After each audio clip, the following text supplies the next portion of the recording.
The opulent chamber of the Galactic Trade Commission gleamed under the soft, artificial glow of celestial chandeliers.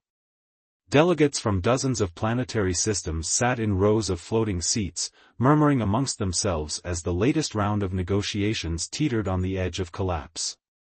At the center of it all, Ronan Vale stood with his hands clasped behind his back, his dark eyes locked onto the holographic projection of a star map. The tension in the air was thick enough to cut with a blade. "This deal is non-negotiable," Warlord Vec Theric growled, his crimson eyes narrowing. The Zyran Dominion leader towered over the others, clad in obsidian armor etched with the scars of 100 battles. "The Dominion demands exclusive trade rights in the Outer Rim. No exceptions." Ronan remained calm, measured. "Warlord Theric, such a demand would cripple independent trading routes. The Galactic Trade Commission cannot approve." "Enough." A sharp, commanding voice cut through the room, and Ronan felt his stomach tighten. Director Alara Kor rose from her elevated seat, her icy blue gaze slicing through him with unmistakable disdain.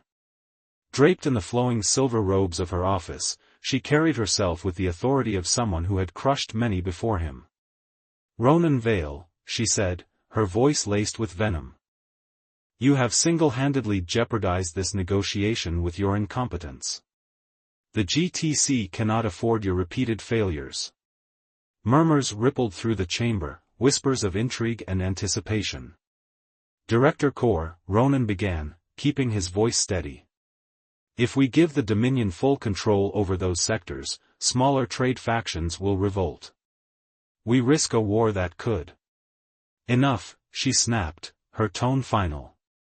"You are dismissed from this assembly, and from your position within the GTC. Effective immediately." Silence fell over the hall. Then came the murmurs, the sharp intake of breath from some delegates, the smug satisfaction of others who had long sought to see him fall. Ronan did not flinch. He did not protest. Instead, he let the weight of her words settle, absorbing the moment. And then he smiled. A slow, knowing smile that sent a ripple of unease through those watching. He exhaled, nodded once, and reached into his pocket, retrieving a small device. He pressed a button. The chamber trembled as the ceiling above them shifted, revealing the open expanse of space. A fleet of battleships emerged from the void, their sleek, regal design instantly recognizable. Gasps erupted. Even Warlord Theric took a step back, his fiery eyes flickering with surprise. Alara Kor paled. Ronan turned to face her, his expression unreadable. "You just dismissed Prince Ronan Velis of the Elthari Empire," he said, his voice carrying across the hall. "And that, Director Kor, was a mistake you will come to regret." With that, he turned on his heel and strode out, leaving behind a chamber filled with stunned silence and the echoes of his departure. As the sun dipped below the horizon, Ethan sat at the old wooden table in his dimly lit apartment, staring at the scattered documents before him. His hands trembled slightly as he traced his fingers over the faded ink of his grandfather's journal. The weight of history pressed upon him, the unspoken truths lingering between the lines of each carefully crafted entry. He had spent the last few days unraveling the mystery surrounding the long-forgotten past, piecing together the fragments of a story that had been buried for decades. The journal told of a love lost to war, of a sacrifice that had never been acknowledged, and of a promise unfulfilled. Each word carried the echo of a time long gone, yet it felt as though the past was reaching out, demanding to be heard. Determined, Ethan flipped through the yellowed pages, his pulse quickening as he stumbled upon an entry dated April 1944. The handwriting was rushed, the ink smudged in places, as if written in haste. It spoke of a meeting, a final farewell, that had taken place under the old oak tree in the heart of the countryside. His grandfather had met someone there, someone whose name had been deliberately omitted, leaving only hints and cryptic messages behind. Ethan's mind raced. Who was this person? And why had their name been hidden? He knew he couldn't stop now. There was more to uncover, more secrets waiting beneath the surface. He gathered the journal and the old letters he had found tucked away in the attic, stuffing them into his backpack. With a deep breath, he grabbed his car keys and stepped outside, the cool night air wrapping around him like an unspoken warning. The road stretched before him, leading toward the countryside where the answers lay waiting. Ethan had no idea what he would find beneath the old oak tree, but he knew one thing for certain: this was no longer just a search for the truth. It was a journey to set things right, to give a voice to a story that had remained unheard for far too long. And as he drove into the night, the past whispered its secrets, guiding him toward the truth that had been waiting to be discovered. The city hummed below, a maze of golden lights stretching into the horizon. Olivia had always loved this view, the feeling of being above everything, watching the world move beneath her feet. It had once given her a sense of control, of power. Now, it only reminded her of how far she had fallen. Her hands gripped the cold metal railing, fingers trembling despite the stillness of the night. The same hands that had once signed off multi-million-dollar deals and reshaped the fate of entire divisions now clutched at the edge of uncertainty. She had lost everything. The moment replayed in her mind over and over again: the boardroom, the cold stares, the sharp words that had cut through her like a blade. You are no longer fit to represent this company. Effective immediately, your employment is terminated. Security will escort you out. Humiliation. Rage. Desperation. She had built that company with her own two hands, had sacrificed her time, her relationships, her very humanity for it. And yet, in mere moments, it had been taken from her. Tossed aside as if she were nothing. But worst of all, she had seen the satisfaction in their eyes. The same people who had once feared and respected her, who had bowed to her authority, now delighted in her downfall. They had been waiting for this moment. She had spent years making sure no one could ever touch her, ensuring she was always the one in control. And yet, here she was. Alone. Powerless. She inhaled sharply, pushing back the frustration rising in her chest. There was still one option left. A path she had never considered before. A bitter one. Her fingers hesitated over the phone screen. The name stared back at her, the letters sharp and unforgiving. She hadn't spoken to him in years. Hadn't even thought about him, until now. The past felt like a ghost pressing against her back, whispering all the reasons why she shouldn't do this. But she had no choice. With a deep breath, she tapped the call button. The phone rang once. Twice. Then. Hello, Olivia. His voice was the same. Calm. Collected. Unshaken.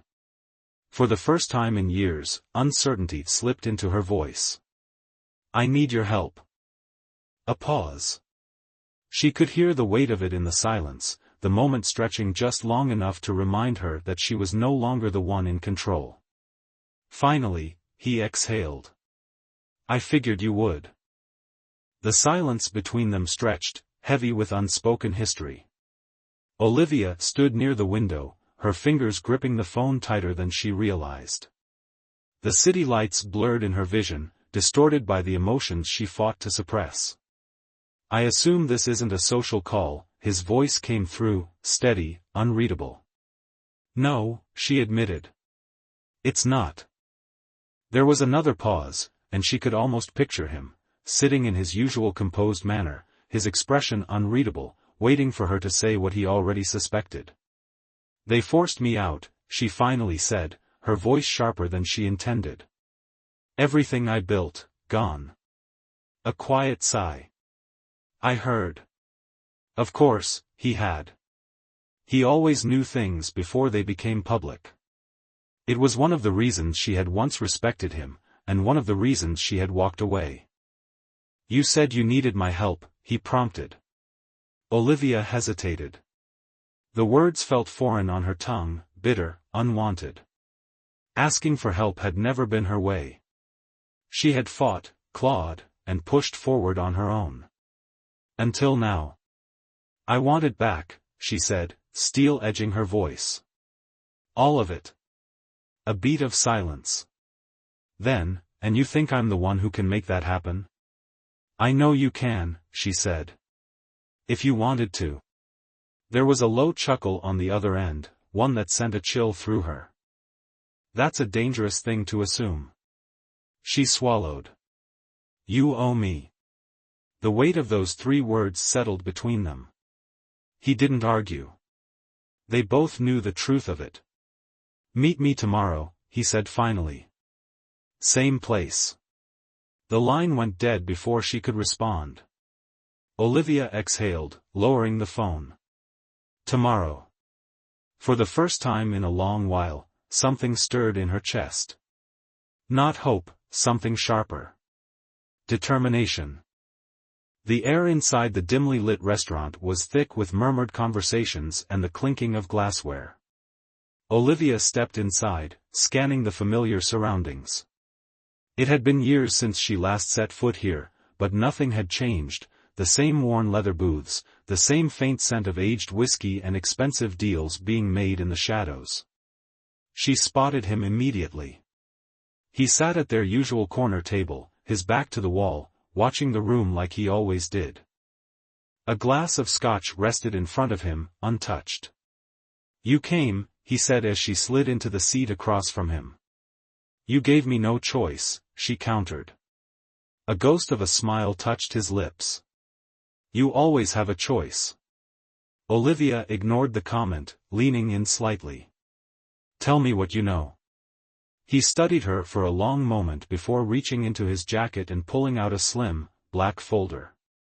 He placed it on the table between them. She hesitated before picking it up, flipping it open. A series of documents, photographs, and transactions stared back at her. Pieces of a puzzle she had been trying to solve since the moment they forced her out. Her pulse quickened. This is everything. His expression remained unreadable. It's a start. She looked up. Why are you helping me? He leaned back, fingers tapping against the glass. Because whether you believe it or not, we want the same thing. Olivia's grip on the folder tightened. Trusting him had never been easy. But right now, she had no choice. She exhaled, closing the folder. Then let's get to work. The air inside the dimly lit restaurant was thick with murmured conversations and the clinking of glassware. Olivia stepped inside, scanning the familiar surroundings. It had been years since she last set foot here, but nothing had changed, the same worn leather booths, the same faint scent of aged whiskey and expensive deals being made in the shadows.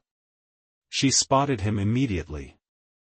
He sat at their usual corner table, his back to the wall, watching the room like he always did.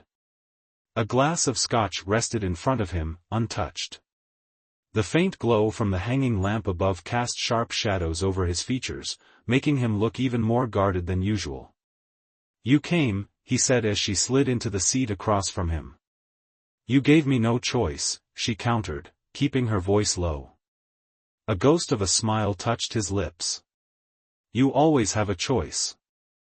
Olivia ignored the comment, leaning in slightly. Tell me what you know.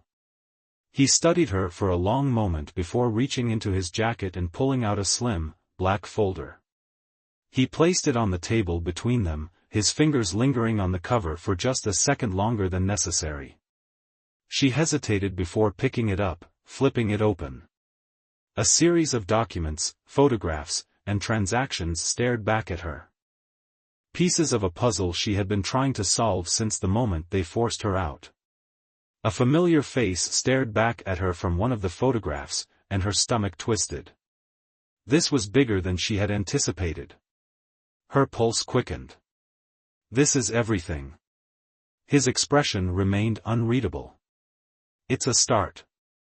She looked up, locking eyes with him. Why are you helping me? He leaned back, fingers tapping against the glass.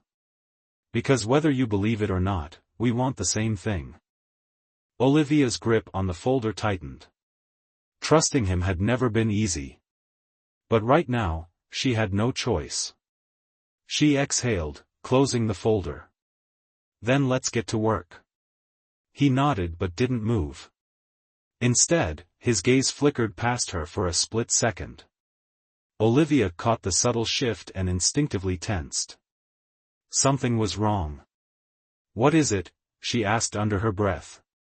He reached for his drink, swirling the amber liquid without taking a sip. We're not alone. A chill ran down Olivia's spine. She didn't turn around, but she could feel it now, a presence, a pair of eyes lingering just a little too long. The weight of unseen danger pressing in on them. Are they watching me or you? She asked quietly. His jaw tightened. Does it matter? She clenched her teeth. No, it didn't. What mattered was what happened next. And right now, they had no room for mistakes.